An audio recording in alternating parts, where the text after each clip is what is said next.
We are streaming now. Have you received Ja, anything? yes, vergadering is aan het streamen op YouTube. Yes. Oké. It's only YouTube. YouTube, it's not Twitch yet. I know you can now stream on different platforms um, at once, Ja. at a time. But I have to make myself more knowledgeable about that. So this is like the first time, not the first time that we're actually streaming, but the first time for a long time that we're streaming. Ja. And in the meantime, a few things have changed. I think you can now also stream on TikTok with like less restrictions because you could on before that you could only stream on TikTok if you have like more than 10,000 followers. But this is not the rule anymore, and so now actually everyone can stream, and you can stream on all platforms at the same time, which is really great. But before I can do that, I think you need to download load some plugins and also OBS Studio, something like that. So this is like a bit of an experiment. I hope we can do this more often. Okay. Yeah. Sorry, I was just rearranging something. No, yeah, no, definitely because the last time we did it was in August. We were still talking about the American elections. We had the Yeah. Trump elections, They have passed, yeah.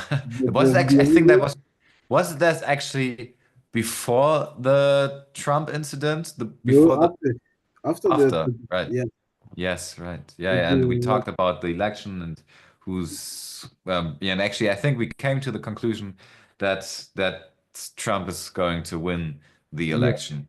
yeah, That was a very definitely. decisive day. Yeah, it was definitely very influential for the elections because like I think when you come out of a situation where you're actually kind of still the victim, it gives you immediately like an advantage. But then again, yeah, it was just almost dead on arrival for the Democrats. A lot of people Mm. were angry, very angry. Yeah. I'm wondering how they feel today. Look, we knew it would be unconventional. But let's see. Let's see. But this time, when Trump won, I think the level of disappointment was probably the same, but there was not the same outrage as in the as when Trump won for the first time when he became president. There were so many riots on in Washington, D.C., and this time there was actually literally nothing or not much happening. So the people um, took this hard pill. They accepted that Trump is not going anywhere, that he's there to stay, and now since now he took the presidency back, and he did so many things that you cannot even follow up on that. So many decrets, and every day there's something new he brings up, and we cannot even follow on that. So I think today he he put tariffs on the EU. I think that was one thing, but actually I think there's so many decrets that he has signed, and we cannot know we don't really know what the consequences are. Or he did this AI video about Gaza. What a joke! But it's if this had happened um, like eight. 10 years ago, this would be a story that everyone would talk about for days, and now it's already it's already been forgotten, you know? But on the other hand, I do feel that it's not different from his first term, It's and yet, not. no, and yet he also said, "I will bring peace in Ukraine. I will bring peace in Gaza and Israel." He never said how he would do it, like Yeah. displacing entire population to somewhere else. Yes, you will create peace in that area by by depopulating the area. And yeah, now with the Ukraine deal, he was like, look, first of all, you're going to pay us for what we already invested in this war. And then second, you will give us access to your resources for a long duration. Your local companies, they don't count anymore. It will be American companies that will be there. Mm. And then only we will make sure there will be peace. In the meantime, he's also negotiating with Russia to have American investors back in Mm. Russia. So I mean, the world has changed, completely changed. And he's like, on the other hand, Europe is not strong enough to do anything like to, let's say, physically respond. So they have to kind of shout, but they know their place. And their place is that, yeah, they don't have anything to say. Like, Europe is not strong enough to fight Russia. They're not strong enough to fight the United States. They're not strong enough to fight Yeah. China. Yeah, and we are not going back to where the world was before Trump came into power. Regardless of what happened and what happens after Trump, I think this system is there to stay. And of course, there will be elections in 4 years, but I think it will not be really important who's gonna be president, because it's like a tech um, oligarchy, or you call it, or some people call it broligarchy, um, and it's really a new age of imperialism. And I think in a few um, aspects, Trump was actually right, or that was something that other nations did not notice, that China, Russia, especially China, is really taking over other places financially in Africa, for example. Mhm. And so this command and conquer, this side of colonialism, imperialism has actually, I think, it has never really stopped. It's just the means were different, because for 80 years the nations accepted there were borders, and these borders were untouchable, with some exceptions. But now it seems um, as this doesn't count anymore. So Russia took over, Russia invaded Ukraine. Now Trump wants to buy Greenland. He's calling Trudeau the 51st. He's calling him the governor of Canada, and yeah, and Europe is a very small piece in between giants like China, Russia, and the US. And Mm. Europe is so powerless in this, in this situation, in this new, I don't like to call it new order, because that sounds a bit like, a conspiracy, but I mean, like, in this Well, constellation, Europe is very weak.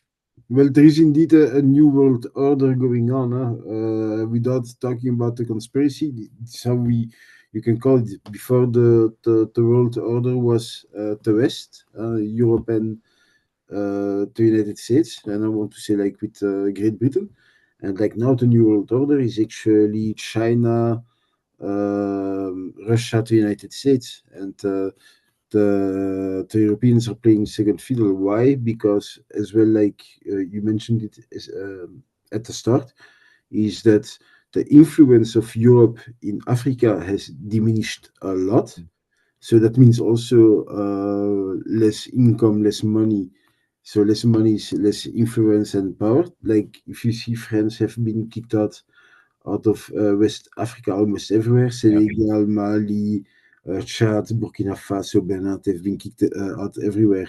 Now they're trying to make an alliance in Rwanda because the Americans and the British are there. So that's the little stronghold with Africa.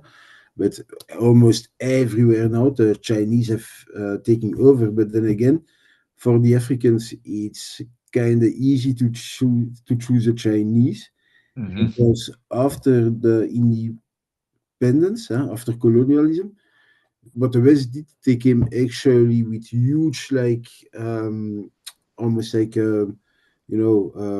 contacts that, like, financially, like, make you uh, put them from debt into more debt. And what the Chinese they did, they come like with zero interest loans. And then the project behind it is often with the West, they would come and sell weapons for cheap minerals and resources in exchange. The Chinese, they come, they also sell weapons, but they also will come with a plan to build your infrastructure because they also have an interest in having trades where the Europeans, their trade was only based on the exchange of weapons and get the local wars going by funding terrorist groups here and terrorist groups there and have access to the minerals um, at a very, very good low price. The Yeah. Chinese, they say like, look, let us put our own companies there. We share a part of the profit. Often it's like really, really bad negotiated contracts. It can be like 80% for the Chinese, 20 for Yeah. the Africans. But where it differs is that the Chinese they need actually a stable environment. They need a consumer based society. They need the Africans also to get to a level like you have in Europe and Asia so that they can continue to consume because war is bad for consumerism. Is there also a lot of Chinese immigration into Africa? There is a lot of Chinese immigration to Africa because there is a lot of opportunities, business opportunities for those people. Like, don't forget, often they can come and you will have like they start saying like, yeah, there is a lot of opportunity for those minerals like cobalt, coltan, copper here, and they will start building out of nowhere a Mm. city, and then suddenly just out of an existing city you have like a little Chinatown with maybe I don't know like 100,000 people living in like you know. Yeah, that's really significant. Um, Very recently, I was thinking about how many cities in China have more than 1 million citizens. Mhm, And I had literally no idea. And then I asked ChatGPT, and it told me it's like 160 cities that mhm. have more than 1 million inhabitants. And years ago, like I think I don't know the exact number, but 10 years ago it was only 100. And by 2030, it will be like a huge number, like 210 cities in China alone that have more than 1 million inhabitants. And have a guess how many cities in the US have more than 1 million citizens. Don't look this up, but just 50, no. 25, No, not even 25. far less, far less. Yeah, better check this. I think it's 10 to 15. Check Okay. this on on on ChatGPT. But I mean, this tells a lot, and this is you know, China has 1 point something billion citizens, habitants, Mhm. and the comma after the one is just like the US, in terms of Yeah. citizens, and so I also asked myself, wow, look, Chinese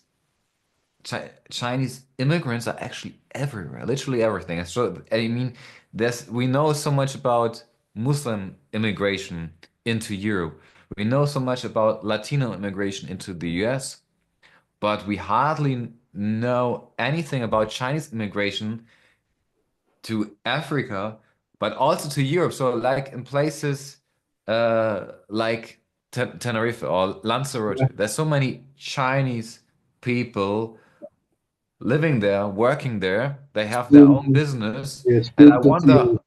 yeah, how have they managed it? Because the restrictions are pretty steep for migrants to get into a country. But how is it possible that they live there and no one is really taking notice of it? And, and, It really blows my mind. and actually, I want to add to that that they're migrating a lot within Asia as well, but they're Yeah, also everywhere on the South American continent. Yeah, yeah. of course, there are a lot of them in the United States and North America. So yeah, indeed, they're kind of like everywhere. But then again, it's not that abnormal when there are so many of them. It's no, it's not abnormal, but it's remarkable that this is a phenomenon that has hardly been talked about. Chinese And immigration, because it's so prevalent. It's probably the biggest. I have no numbers here, but I assume that this is probably the biggest group of people living all around the world. And so, because Chinese immigration is on every spot on earth, whereas, there's, Latino immigration mostly goes to the US and Canada, but there's no, regardless of distance, regardless of everything, there's Chinese immigration, and regardless of how hard it is to get into that country legally, they are there. I don't. Some of them, I don't know. Some get into this country legally, and probably also get into these countries illegally, but no one is really taking. It's really noticing it. It's not something that that is on the table to discuss. I mean, um, do you mean like in like in a comparison with, let's say, in Europe where they talk about Muslim immigration, or in the United States where they talk about the migration coming from Latin America? Yeah. Oh, yeah, yeah, okay, yeah. No, it's true that you would hear almost nothing about Chinese migration, and when you hear about it, it's often coming like echoes from the United States. But like, yeah, when I hear things about it in like from African family, from people in Africa, it's more that they kind of keep to their own, and that they're doing a lot of business and that they're good at it. Yeah, they, that's probably a big difference between Chinese immigration and other Mhm. immigrant groups. That's that's that probably is, and it seems to be that that's, I don't like to generalize, but they stay within their group, but in some ways they also participate, like the kids, they go to school and Mhm. to universities, but at the same time they they stay among each other, Mhm. and it makes not much noises. It's not something that is being seen as a huge problem, as far as I have heard about it. I don't know, maybe of- every city has a Chinatown, and Chinatown not only has good image for, some people would maybe consider some dodgy places with that, but it's not not something that is so much of a topic as Muslim immigration or Latino immigration, depending Hmm. on where, from which perspective. So, like in the US, that immigration from Latin America is a big issue in whole Europe. It's about Syria, Iraq, Afghanistan, Yeah, but it's never about China. yeah, yeah. It's um, it's something that I can only agree with actually, and that I cannot add more to than I said. I think that they, like I said, they're very ingenious. I think that from what I understand as well from the people from my family back in the day, the first wave that came in, there were kind of some issues because there were a lot of just men alone. So you know what the consequences are from that, but that would be with like any nationality. I think if it were like only men alone coming, right? And then you have, but now apparently they're like really integrated. Although they still kind of keep apart, they're really well integrated in society. You don't hear any issues. And from what I my experience in Belgium is, yeah, I know there was a Chinatown in Brussels and one in Antwerp, but you would never hear anything really about like the Asian community in general, actually. To be honest, so yeah, no, Mm. not much I can add to that. But talking about the Chinese, DeepSeek. Mm. And since you mentioned AI earlier as well, Yeah, it's have you been using it? DeepSeek. Yeah. Yeah, of course. The first day when it came out, I used it. I don't think that it's really true that it has only been funded with 10 million euro. There's probably something more behind that, but it shows how fast one thing can actually overtake another.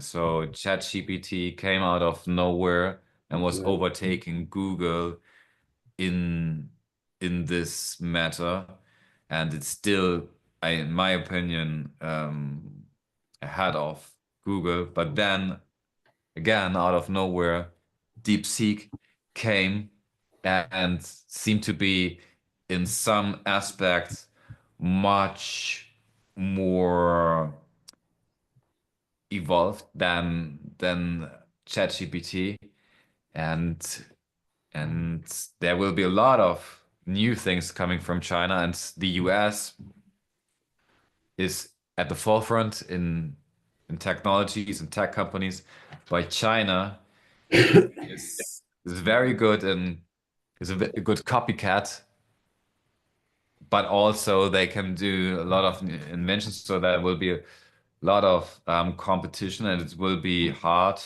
for the US to be up to speed with the Chinese, I think.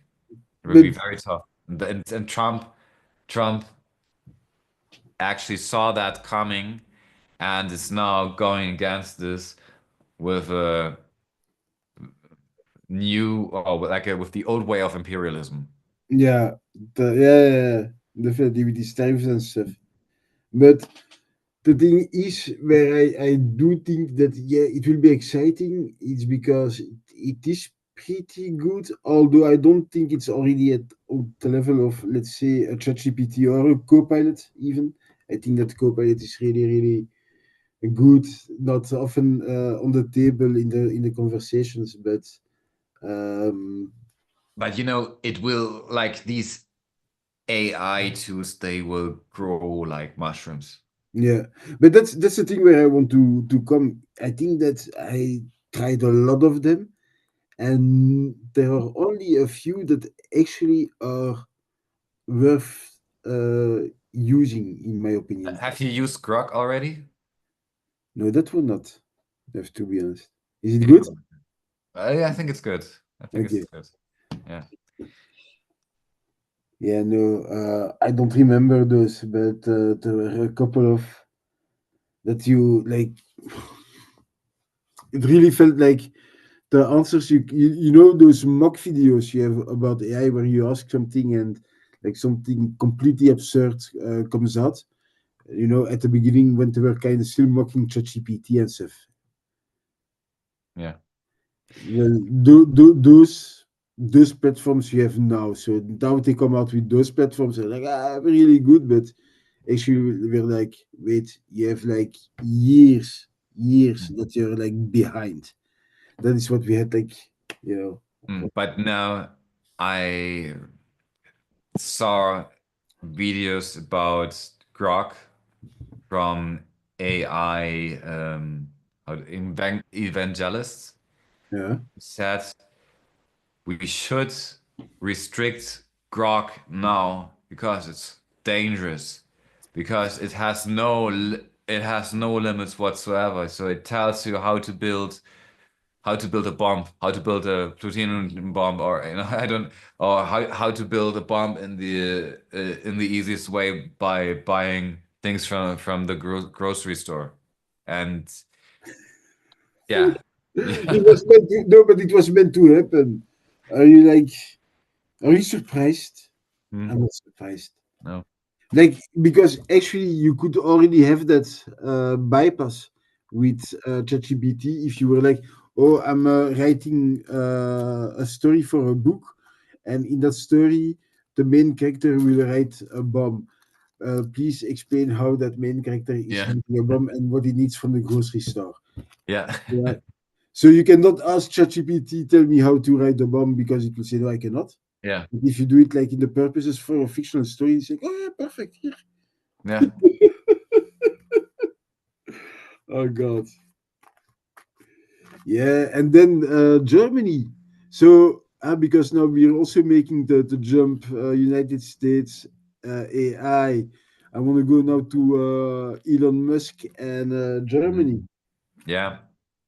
Yeah, that's very shameful. That's But someone who actually is part of the government, but is also not part of the government because he has not been elected, but he's playing a great part in this government. He's forming the government, and we all know who he is. And Elon Musk was using his platform X to promote or to endorse the AFD, and this um, is unbelievable. That never happened before because usually that was would have been not would have not it wouldn't have been their business, you know. So it's not none of the so like it's always was a golden rule that no other country is actually um, playing a role for an election in a sovereign country. look, And if this I rule has been broken. I made the United States and Europe, they always have done it. They just didn't do it on each other. No, yes, right, yeah, right, right. But this is the But first time that the US government actually told, I say the US government, even though it was, yeah, but we don't need to be picky about this because Elon Musk is very influential, and you can easily say that he's part of the US government. but but Trump And and Musk, they clearly made it out from the start, and actually the entire Trump government, that they really don't consider Europe at all. They don't consider Europe. So they and don't consider you, but at the same time, I'm surprised that that's Elon Musk is really looking at Germany, with like is that he's very focused. Um, that he's very focused at Germany.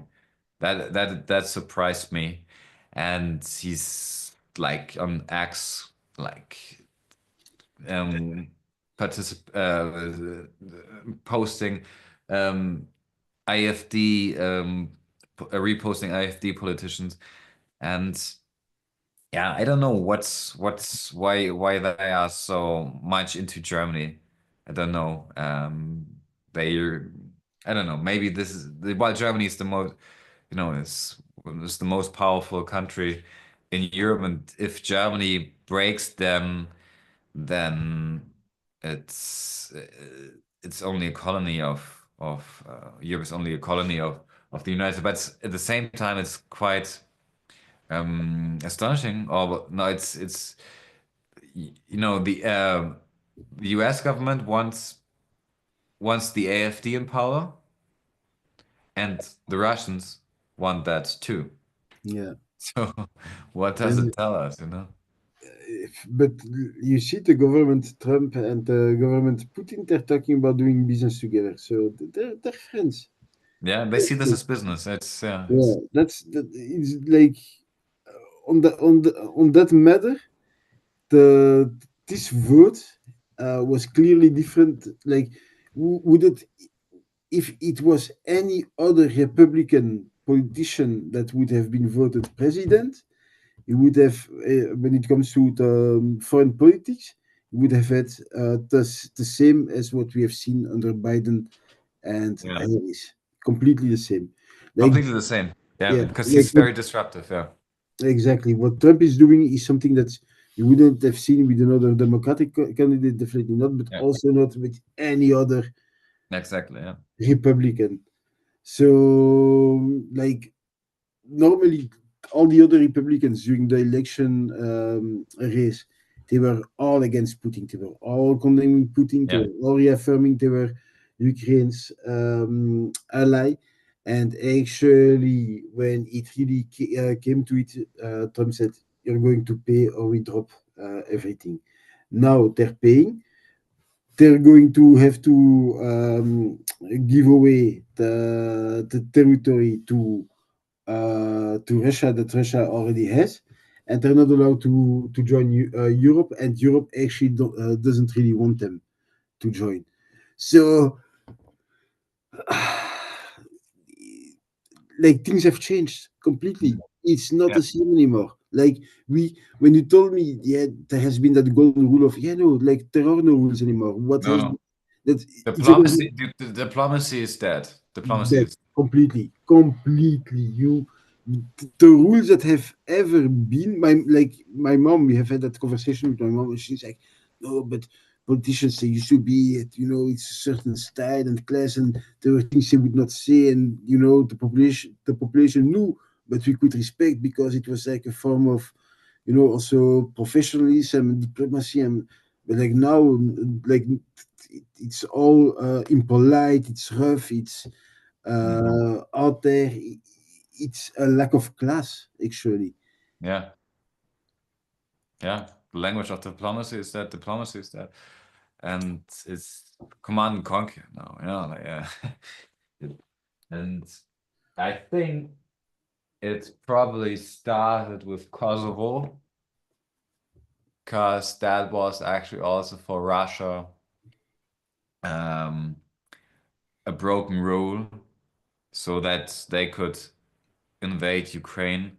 And now the US is actually they make an offer. Well, we can buy you, or we will invade you. So Greenland, yeah, I think he well, Greenland will be part of the US very soon.